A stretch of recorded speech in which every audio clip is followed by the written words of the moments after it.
Disclaimer: ang kwentong ito ay hango sa isang tunay na karanasan na isinalaysay sa atin ng mismong nakaranas. Ang ilang bahagi ng salaysay ay isinalarawan upang mas mailapit ang karanasan sa imahinasyon ng mga tagapakinig. Ang layunin ng kwento ay magbigay babala at paalala sa ating mga kababayan tungkol sa mga paniniwala at pamahiin patuloy na umiiral sa mga probinsya. Maging mapanuri, mag-ingat, at huwag basta-basta magtitiwala sa mga hindi kilalang tao. Ang kwentong ito ay may halong kababalaghan at katotohanang hindi maipapaliwanag ng agham. Ako si Alisa, 18 taong gulang, at ngayong taon ay plano ng pamilya ko na ipagdiwang ang aking debut hindi sa syudad kundi sa probinsya ng aking lola sa Visayas. Isang desisyon na noong una ay ikinatuwa ko, pero habang papalapit ang araw ng handaan, tila may mga bagay na hindi maipaliwanag ang bumabalot sa paligid namin. Sa wakas, makakauwi rin tayo sa probinsya, masayang sabi ng papa ko habang nag-aayos ng mga gamit. Iba ang hangin doon, Alisa. Masarap ang pagkain, sariwa ang prutas, at siguradong magiging espesyal ang debut mo. Ngunit ang kasiyahang iyon ay tila hindi nadarama ng ilan naming kamag-anak. Habang nag-uusap-usap kami ng mga pinsan ko sa group chat, may mga alingas-ngas akong narinig.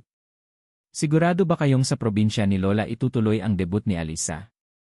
Hindi ba't may mga kwento tungkol sa mga aswang doon? Sabay send ng isang pinsan ko ng emoji na takot na takot. Napatawa ako. Hala kayo, puro kayo kwento. Matanda na tayo para maniwala sa ganyan. Pero sa loob-loob ko, may kakaibang kilabot akong naramdaman. Ang probinsya kasi ni Lola ay kilala sa mga alamat tungkol sa mga nilalang na naninirahan sa mga kakahuyan. Mga nilalang na hindi mo basta makikita sa liwanag, ngunit ramdam mong nagmamasid sa dilim. Dumating ang araw ng pagbiyahe. Halos 6 na oras ang biyahe namin mula sa syudad. Sa mga unang oras ay puro saya at kwentuhan ang biyahe. Pero habang papalapit kami sa lugar, napansin kong paunti na ng paunti ang mga bahay. Palalim ng palalim ang aming nilalakbay, at napapaligiran na kami ng mga matataas na puno at palayan. Pagdating namin sa bahay ni Lola, sinalubong niya kami ng yakap at ngiti. Ngunit sa likod ng kanyang mga mata, nakita ko ang pagod at tila ba may tinatagong pag-aalala. Alisa, anak, dito ka na sa kwarto ko matutulog ha. Huwag ka nang sa kabilang kwarto kasi mas mabuti nang kasama kita ngayong gabi, malumanay niyang sabi. Napatingin ako kay mama at nagkatinginan lang kami. Hindi ko alam kung may alam si mama sa sinasabi ni Lola, pero hindi ko na rin kinulit ang tanong sa isip ko.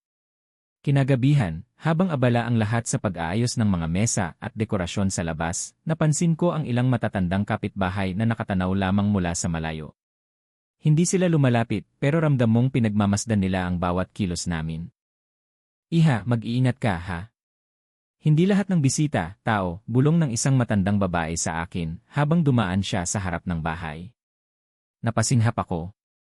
Ano po ang ibig niyong sabihin? Ngunit nagpatuloy lamang siya sa paglalakad, iniwan akong nagtataka. Gabi na nang matapos ang mga paghahanda. Habang nagpapahinga ako sa balkonahe, naramdaman kong may malamig na simoy ng hangin na tila dumarampi sa batok ko. Napatingin ako sa madilim na bahagi ng kagubatan sa tapat ng bahay. Tila ba may mga matang nakatingin, naghihintay? Hindi ko alam kung imahinasyon ko lang ba yon o epekto ng mga kwentong naririnig ko buong araw, pero ang sigurado ko, hindi ito basta-bastang kaarawan. May kakaibang presensya sa lugar na yon, isang presensyang hindi ko kayang ipaliwanag. Anak, pasok ka na. Huwag ka nang magpalipas ng oras sa labas, tawag ni mama.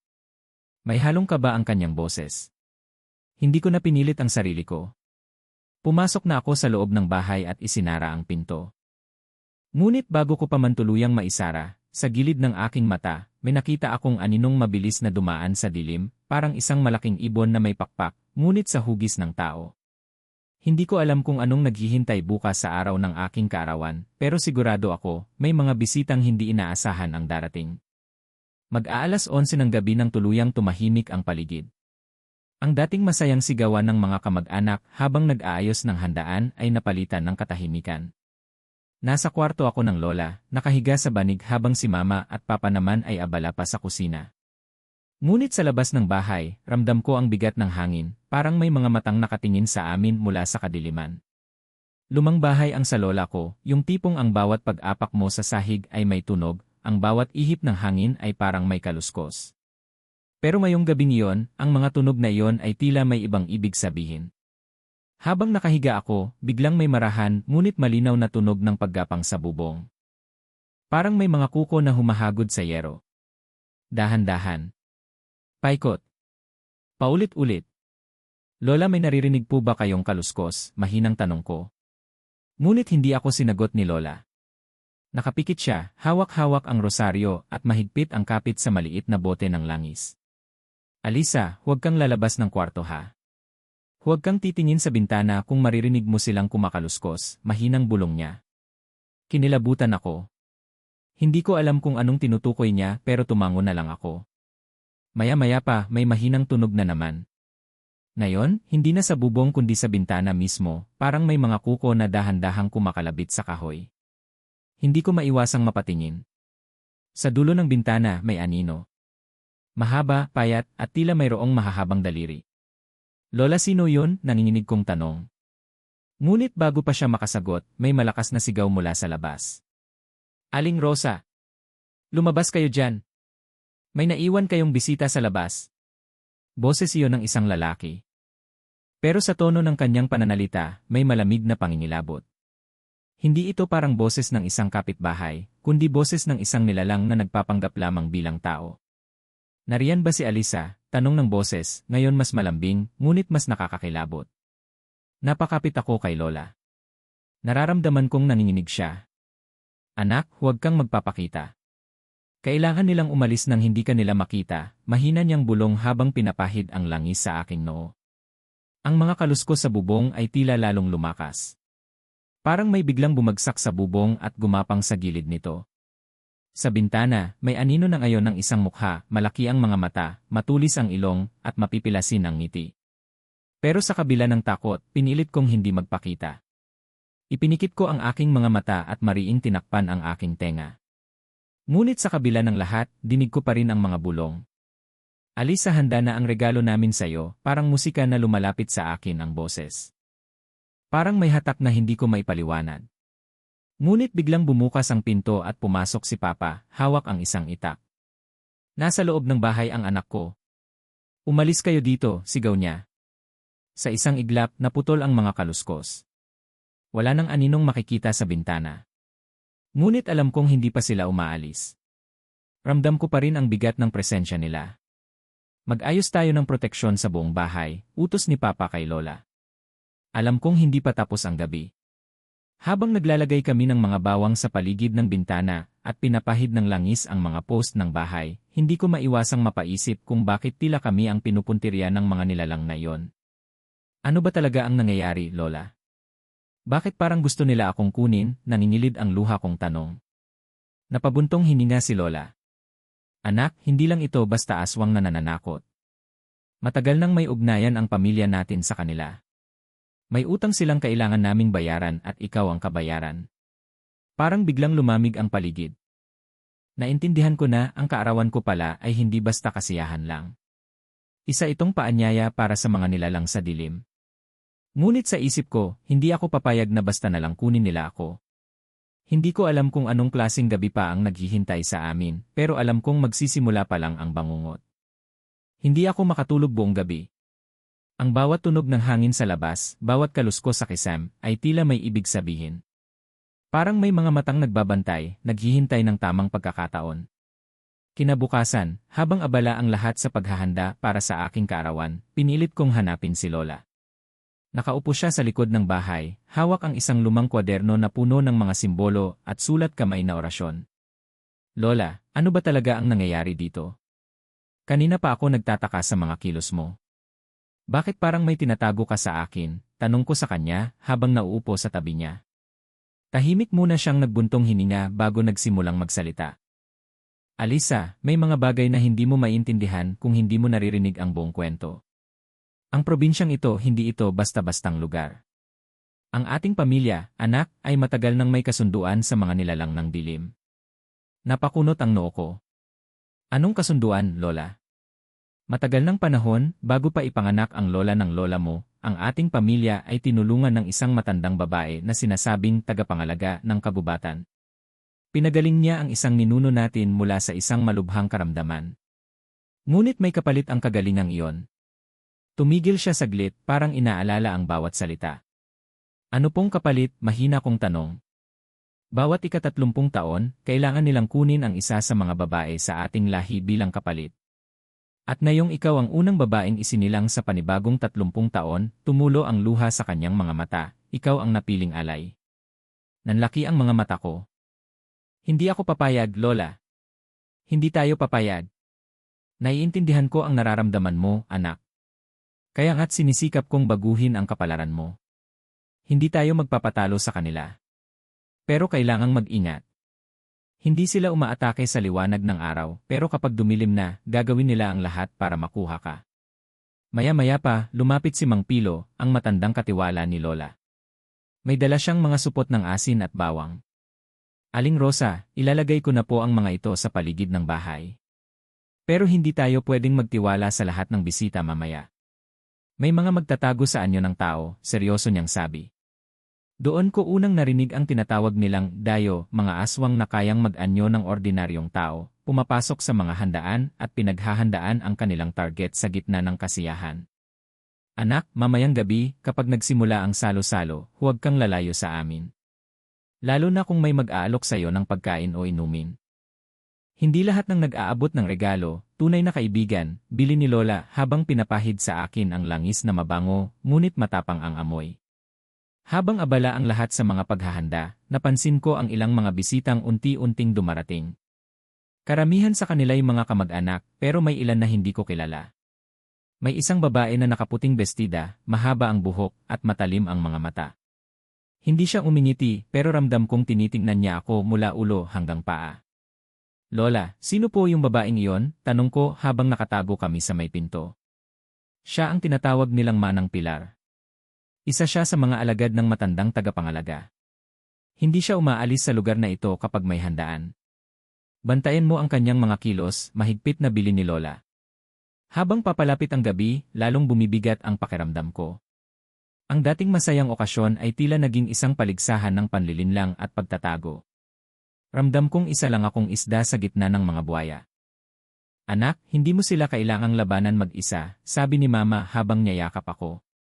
Lalaban tayo, Alisa. Ngunit habang nilalakasan ko ang loob ko, isang matanda ang biglang lumapit sa akin. May dalang ensaymada na may kakaibang itsura, mapula ang asukal sa ibabaw at amoy panis ang mantika. Iha, ito, alay ko sayo. Regalo para sa debutante, sabi niya habang nakangiti ng pagkalalim-lalim. Tumango ako pero hindi ko kinuha ang ensaymada. Sa gilid ng aking mata, nakita ko si Lola na marahang umiling. Sa loob-loob ko, nagsisimula ng bumilang ang mga oras bago ang mismong kaarawan ko. Hindi lang ito basta handaan. Isa itong laban para sa kaligtasan ng aking kaluluwa. Dumating ang hapon at nagsimula ng magdatingan ang mga bisita. Sa unang tingin, tila isang normal na handaan lang, may mga lamisang puno ng pagkain, mga ilaw na nakasabit sa mga puno, at ang tunog ng videoke sa di kalayuan. Ang mga matatanday abala sa paghahanda ng mga putahe, habang ang mga kabataan ay naglalaro at nagkukwentuhan. Ngunit sa kabila ng kasiyahan, ramdam ko ang tensyon sa bawat sulok. Pinagmasdan ko ang mga bisita. May mga mukha akong kilala, mga tiyuhin, pinsan, kapitbahay. Pero may ilan na hindi pamilyar sa akin.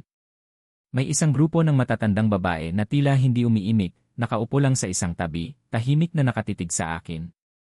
May isang lalaking payat, nakaitim na barong, na kanina pa hindi tinatanggal ang kanyang sombrero kahit gabi na. Sa bawat tingin ko sa kanila, ramdam kong may ibang sigla sa kanilang presensya. Hindi ito kasamang masaya, kundi mga matang nagmamasid, naghihintay ng pagkakataon. Lumapit si Lola sa akin. Anak, tandaan mo ang bilin ko. Huwag kang tatanggap ng kahit anong pagkain o inumin mula sa mga hindi mo kilala. Sa mga bisitang walang imbitasyon, huwag kang lalapit. Tumango ako. Pero habang abala ako sa pagbabantay, may isang babae na agad kong nakilala, si Manang Pilar. Suot niya ang puting bestida, ang kanyang mahabang buhok ay nakatabon sa kalahati ng kanyang mukha. Hindi siya lumalapit sa ibang bisita, pero ang kanyang mga mata hindi umaalis sa akin. Habang umiikot ako sa paligid, isang batang lalaki ang lumapit sa akin. Ate Alisa, may naghahanap po sa inyo sa likod ng bahay. Napakunot ang noo ko. Sino? Ewan ko po, babae po, nakapula. Sabi niya po, may regalo raw po siya.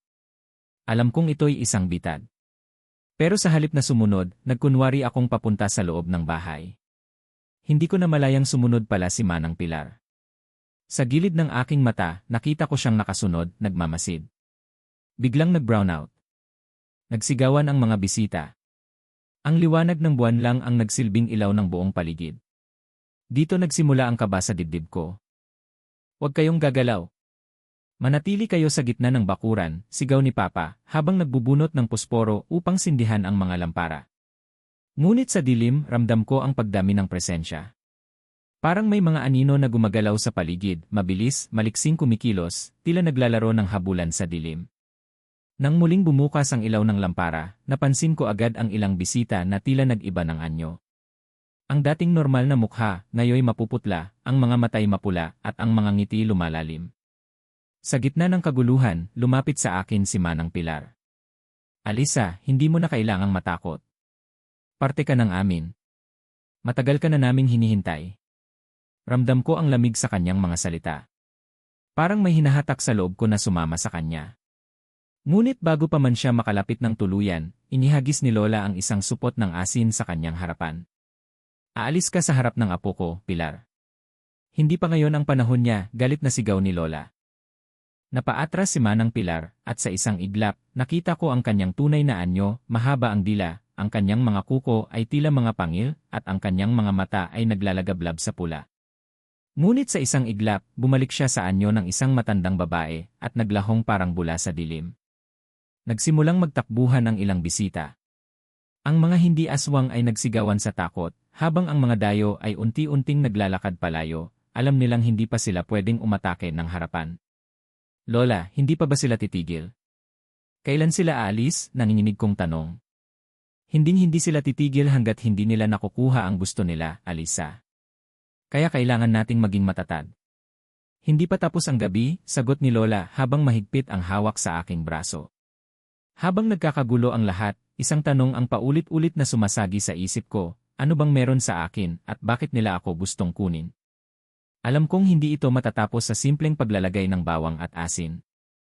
Ang laban na ito nagsisimula pa lang. Matapos ang kaguluhan ng brownout, muling bumalik ang liwanag sa mga lampara. Ngunit ang kapayapaan ay tila ilusyon lamang. Sa bawat aninong dumadaan, sa bawat ihip ng hangin, ramdam naming hindi pa tapos ang banta. Lahat kami nasa alerto, mga matay paikot-ikot ang tingin, mga tenga ay nakikinig sa bawat kaluskos. Abala ang mga matatanda sa paglalagay ng mga bagong bitin na bawang at asin sa paligid ng bahay. Pero kahit anong dami ng bawang, hindi nito maibsan ang kaba sa dibdib ko. Tila may bumubulong sa isip ko na hindi ito sapat. Maya-maya, habang abala ang lahat, biglang nagsisigaw si Tio Ramon, isa sa mga nakatatandang pinsan ni Papa. May anino sa may puno. Nasa bubong na sila, sigaw niya habang nagtuturo sa malaking punong kahoy sa may gilid ng bakuran. Nagkagulo ang lahat. Ang mga bata ay agad na pinapasok sa loob ng bahay, habang ang mga kalalakihan ay humawak ng itak, palakol, at kahit mga post ng kahoy. Ngunit bago pa man makapaghanda ng maayos, isang matinis na sigaw ang umalingaw-ngaw. Paglingon namin, nakita namin si Tia Elsa, ang hipag ni Mama, na mabilis na tumatakbo palayo sa lamesa. Nanginginig ang kanyang mga kamay habang itinuturo ang ilalim ng mesa. Nakita ko may mata may dila sa ilalim ng mesa, halos hindi makapagsalita si Tia Elsa sa sobrang takot. Nagsiliparan ang mga tao, iniwan ang mesa at mga pagkain. Nang sumilip si Papa sa ilalim, wala na ang anumang anino. Ngunit sa sahig, nakita niya ang bakas ng dugo, manipis pero malinaw. Hindi ito imahinasyon, bulong ni Papa habang naglalabas ng itak. Lumapit si Lola sa akin, mahigpit ang hawak sa maliit na boteng may langis. Anak, kalmado ka lang. Gusto nilang guluhin ang isip mo. Kapag bumigay ka sa takot, madali ka nilang mahahatak. Ngunit paano ba hindi matakot kung sa paligid mo mismo nagaganap ang mga bagay na dati sa kwento mo lang naririnig? Lola, bakit pati mga kamag-anak natin tinatarget nila? Nanginginig kong tanong. Kasi lahat tayo parte ng kasunduan. Kung sino ang madaling bumigay sa takot, siya ang unang aatakihin, sagot niya. Nagdesisyon ang pamilya na ipunin ang lahat sa loob ng bahay. Ngunit sa gitna ng kaguluhan, may isang bagay akong napansin. Habang pinapasok ang mga bisita, may ilang tao na hindi ko nakita kanina. Isang matandang lalaki, nakaitim na sombrero, ang biglang sumulpot at nagpipilit pumasok. Sandali lang po, sino kayo? Kanina pa po kayo? Tanong ni Papa habang hinarang siya. Ako si Mang Kanor, taga rito lang. Naimbitahan daw ako, sabi ng isang bisita, sagot niya, pero hindi ito tumitingin ng diretsyo sa mga mata. Mabilis ang reaksyon ni Lola. Kumuha siya ng asin at marahang ibinato sa harapan ng matanda. Sa isang iglap, umatras ito, at ang mga mata niya ay nagbago ng anyo, naging mapula at tila nagliliyab. Hindi ka imbitado, Kanor. Lumayas ka bago pa kita sunugin ng asin, mariing sabi ni Lola. Ang matanday ngumisi, nagpakita ng matatalas ng ngipin, at mabilis na naglahong parang usok sa dilim. Hindi pa kami nakakahinga ng maluwag, biglang may narinig kaming pagkaluskos sa bubong. Mas mabilis. Mas mabigat. Hindi ito simpleng daga o pusa. May biglang bumagsak sa labas ng bahay, parang isang mabigat na nilalang. Alisa! Dito ka sa gitna namin, sigaw ni Mama habang bumubuo ng bilog ang pamilya sa loob ng sala. Ngunit si Tia Elsa, na kanina pa hindi mapakali, biglang nagtatakbo palabas ng pinto. Hindi ko na kaya. Hindi ko kayang makulong dito. Lalabas ako, sigaw niya. Elsa! Huwag kang lalabas, habol ni Papa. Ngunit huli na, lumabas na siya. Sa labas, narinig naming ang tunog ng paggapang sa lupa. At pagkatapos, isang sigaw muli. Sa pagdungaw namin, nakita naming si Tia Elsa, nakaluhod, nanginginig, at may aninong bumalot sa kanya. Ngunit bago pa man tuluyang madakma, isang malakas na putok mula sa itak ni Papa ang narinig, dahilan para maglahong muli ang anino. Nakita naming sugatan si Tia Elsa, nanginginig, ngunit buhay. Anak ng mas lumalapit na sila, sabi ni Papa, pawis na pawis. Dinala namin si Tia Elsa sa loob. Nilinisan ang kanyang sugat gamit ang langis at asin. Ngunit habang ginagawa ito, isang mensahe ang malinaw sa akin, hindi sila titigil. Hindi sila atras. At habang papalapit ang hating gabi, mas lalong lumalakas ang hatak nila. Bago matapos ang gabing iyon, isang bagay ang tiyak, handa na silang umatake ng harapan. Malalim na ang gabi. Sa labas, halos wala ka nang maririnig kundi ang huni ng mga kuliglig at ang mahinang ihip ng hangin. Pero sa loob ng bahay, ang tensyon ay parang sumasabog. Lahat kami ay nakapalibot sa gitna ng sala, hawak ang asin, bawang, at mga itak. Sa bawat aninong dumadaan sa bintana, lahat kami napapatingin, handang lumaban. Alisa, huwag kang lalayo sa akin, bulong ni Mama habang mahigpit ang kapit sa aking braso. Ngunit sa kabila ng kanyang tapang, ramdam ko ang panginginig ng kanyang kamay. Si Lola naman ay abala sa pagbigkas ng orasyon, paulit-ulit, pabulong, ngunit dama ang bigat ng kanyang bawat salita. Sa bawat dasal niya, tila may bahagyang pag-atras ng mga aninong gumagala sa paligid ng bahay. Ngunit alam naming hindi iyon sapat. Maya-maya, may marahang katok sa pinto. Tok. Tok. Tok. Magandang gabi po, Aling Rosa. Kami po'y mga kamag-anak na kararating lang. Imbitado po kami sa handaan ni Alisa, sabi ng boses ng isang babae, malumanay, halos parang musika, pero may lamig sa bawat salita. Napatingin ako kay Lola. Hindi siya kumibo. Pero si Papa, kinuha ang isang bote ng langis at lumapit sa may pinto. Kung kamag-anak kayo, sabihin niyo kung sino ang nanay ni Rosa, matapang niyang tanong. Walang sagot mula sa labas. Kung talagang bisita kayo, ipakita niyo ang mga paan niyo, singit ni Lola habang pinapahid ang langis sa pintuan. Maya-maya, isang tawa ang umalingaw-ngaw, matinis, mahaba, at malamig. Hindi ito tawa ng isang normal na tao. Walang silbi ang mga orasyon niyo, Aling Rosa. Matagal nang nakatadhana ang batang iyan sa amin, sigaw ng babae sa labas. Biglang lumakas ang kaluskos sa bubong. May gumagapang, mabigat. Sa gilid ng bintana, may mga anino ng mahahabang daliri na tila kumakapit sa kahoy. Dahan-dahan, ang mga kaluskos ay bumaba mula sa kisam, papunta sa mga dingding, paikot sa bahay. Alisa, pumikit ka lang. Huwag kang makikinig sa kanila, utos ni Mama habang yakap ako ng mahigpit. Ngunit sa kabila ng pagprotekta nila sa akin, ramdam ko ang unti-unting panghihina ng aking katawan. Parang may humihila sa akin mula sa loob, pilit na tinatanggal ang aking malay. Sa gilid ng aking pandinig, may narinig akong pabulong. Alisa, dumating na ang panahon. Oras mo na, lumakas ang tibok ng puso ko. Napatingin ako sa paligid. Sa isang iglap, nakita ko na ang ilan sa mga bisitang kanina ay kasamang masaya, ngayon ay unti-unting nagbabago ng anyo. Si Manang Pilar, na kanina'y nakaupo lamang sa sulok, ngayon ay nakatayo, ang kanyang mga mata ay pula, at ang kanyang bibig ay unti-unting humahaba. Ang matandang lalaking kanina'y tahimik na nakaupo, ngayon ay naglalabas ng mahaba at matulis na dila. Napaatras ang mga pinsan ko. Hindi sila tao, sigaw ng isa. Hindi lahat ng bisita ay dapat tinatanggap, Alisa. Piliin mo kung sino ang pagkakatiwalaan mo, sabi ni Lola habang ibinuhos ang isang buong bote ng langis sa paligid ng sala. Ang mga dayo ay unti-unting lumapit. Pero bago sila makalapit ng tuluyan, biglang kinuha ni Papa ang isang sulo at sinindihan ang bilog na linya ng langis sa sahig. Sa isang kisap mata, nagliyab ang paligid namin, isang bilog na apoy ang naging depensa namin laban sa mga aswang.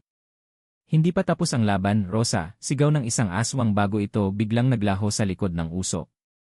Pagkahupa ng apoy, nakita naming wala na ang mga nilalang. Ang mga naiwan lamang ay ang aming pamilya at ang mga tunay na bisita. Alisa, kailangan na nating ilabas ang totoong proteksyon ng ating lahi, sabi ni Lola habang dahan-dahang binubuksan ang isang lumang bowl. Sa loob ng bowl ay may isang maliit na kahon at sa pagbukas niya nito, isang kakaibang liwanag ang lumabas. Isang sinaunang anting-anting na pinagmanahan pa raw sa unang tagapangalaga ng aming angkan. Ngayon mo ito isusuot. Hindi na sila makakalapit sa iyo basta-basta, sabi ni Lola habang isinusuot sa akin ang amuleto. Ngunit sa loob-loob ko, alam kong hindi pa yon ang katapusan. Mararamdaman mo kapag hindi pa sumusuko ang mga nilalang sa dilim. Sa tuwing titingin ako sa labas, ramdam ko ang kanilang presensya, nagmamasid, naghihintay ng panibagong pagkakataon. Hating gabi na. Sa labas ng bahay, tila sumabog ang katahimikan. Ang malamig na ihip ng hangin ay nagbabadya ng panganib. Lahat ng ilaw at lampara ay nakasindi, ang bawat sulok ay tinabunan ng asin at bawang, at ang lumang anting-anting na ibinigay ni Lola ay nakasabit sa aking leeg, kumikislap sa liwanag ng apoy. Nandyan na sila, bulong ni Lola, habang mahigpit ang hawak sa isang pamalo ng kawayan na pinahiran ng langis. Mula sa kakahuyan, nagsimulang lumitaw ang mga anino. Hindi na sila nagtatago. Sa bawat hakbang nila palapit, kitang-kita ang kanilang tunay na anyo, mahahabang kuko, mga matang naglalagablab sa pula, at mga dila nilang kumakawag sa hangin, tila mga ahas na handang manibasid. Handa na ang lahat, sigaw ni Papa habang ang mga kalalakihan sa pamilya ay pumuesto sa paligid ng bahay, tangan ang mga itak at sulo. Ngunit ang mga aswang, hindi sila nagmadali. Para silang mga mandaragit na alam kung paano palibutan ang kanilang biktima. Ang ilan sa kanila ay gumapang sa bubong, ang iba namay dahan-dahang lumalapit sa mga bintana. Biglang may malakas na kaluskos sa itaas. Sa bubong sila dadaan, sigaw ni Mang Pilo habang itinutok ang sulo sa kisam. At doon, nakita naming ang isang aswang na babae, ang mukha ay maitim na parang uling, ang mga matay mapupula, at ang kanyang mga pakpak ay waring-yari sa balat ng paniki. Alisa, handa ka na ba? Anya, habang bumubulong ng tila panawagan sa dilim. Hindi ko alam kung saan ko kinuha ang tapang, pero tumayo ako, mahigpit na hawak ang anting-anting sa dibdib ko. Hindi mo ako makukuha, sigaw ko. Bigla akong niyakap ni Mama. Anak, huwag kang tatayo mag-isa. Laban nating lahat ito. At sa isang iglap, sumugod ang mga aswang. Nagumpugan ang mga itak at kuko. Ang mga kalalakihan ay matapang na hinarap ang mga sumasalakay, habang si Lola at ang mga matatanda ay patuloy sa pag-aalay ng orasyon, ang kanilang mga dasal ay tila lumilikha ng pader na hindi matawid ng mga nilalang. Isang aswang ang biglang sumubok abutin ako sa pamamagitan ng bintana. Ngunit bago pa man siya makapasok, sinabuyan siya ni Lola ng asin sa mata. Aray, sigaw nito habang umaatras, nagliliyab ang balat sa asin. Sa kabilang bahagi ng bahay, si Papa naman ay nakipagtagisan ng lakas sa isang nilalang na kalahating tao, kalahating paniki. Sa isang hataw ng itak, naputol ang isang pakpak nito, dahilan upang matumba at maglaho sa gitna ng usok. Ngunit sa kabila ng mga sugat na natamo ng mga aswang, patuloy pa rin ang kanilang pagsugod. Parang wala silang takot sa sakit o kamatayan. Pero napansin naming isang bagay, tuwing papalapit sila sa akin, ang liwanag ng anting-anting ay lalo pang lumalakas, at ang bawat sulyap nila rito ay tila nagdudulot ng kirot sa kanilang balat. Alisa, gamitin mo ang anting-anting mo. Ilapit mo sa kanila, utos ni Lola. Kahit nanginginig, nilakasan ko ang loob ko. Lumapit ako sa pintuan, hawak ang anting-anting na tila naglalabas ng liwanag na nagiging apoy sa dilim. Lumayo kayo, sigaw ko, sabay itinutok ang anting-anting sa mga nilalang. Isa-isang umatras ang mga aswang, sumisigaw sa sakit. Ang liwanag ng anting-anting ay tila sunog sa kanilang balat. Nagpatuloy ako sa paglapit, hawak ito sa ere, hanggang sa unti-unti silang umatras, papalayo sa bahay. Hindi pa tapos ito, Rosa. Babalik kami, sigaw ni Manang Pilar bago siya tuluyang naglaho sa kabubatan. Nang wala nang naiwan na nilalang sa paligid, napaupo ako sa gitna ng sala, humihingal, pawis na pawis, at nanginginig. Ligtas na tayo sa ngayon, sabi ni Lola, pero alam kong sa tono ng kanyang boses, hindi ito ang huling pagkakataon. Lumapit si Papa at Mama, parehong duguan ang mga damit, pero ligtas. Niyakap nila ako ng mahigpit, na para bang gusto nilang tiyakin sa kanilang sarili na buhay pa ako. Alisa, ipangako mo sa amin na magpapatuloy kang lalaban. Hindi tayo papayag na mapasailalim sa kanila ang lahi natin, sabi ni Papa. Tumango ako. Ipapangako ko po. Ngunit sa loob-loob ko, alam kong habang buhay na akong magdadala ng anino ng gabing iyon. Ang gabing tinangkang kunin ng dilim ang buhay ko. At habang papalapit ang bukang liwayway, ang tanging sigurado ako, hindi pa ito ang katapusan ng laban. Mabagal ang pagputi ng langit sa silangan. Sa bawat segundo, unti-unting nabawasan ang bigat ng hangin, parang ang dilim ay pilit na itinataboy ng araw. Ngunit kahit maliwanag na, hindi pa rin ako makatulog. Ang kaganapan ng nagdaang gabi ay parang nakaukit sa utak ko, ang mga aninong naglalakad sa dilim, ang mga matang nanlilisik, at ang paghabol nila sa akin bilang alay. Lumapit si Lola sa akin, dala-dala ang tasa ng mainit na salabat. Anak, alam kong pagod na pagod ka. Pero kailangan mong malaman ang buong katotohanan. Naupo ako sa tabi niya, hawak ang tasa, habang si Mama at Papa naman ay tahimik na nakikinig.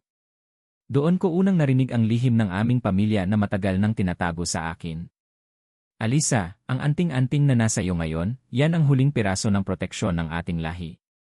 Matagal nang pinipilit ng mga aswang na makuha ito, dahil ito lang ang hadlang para hindi nila tuluyang makuha ang kapangyarihan ng ating angkan, sabi ni Lola.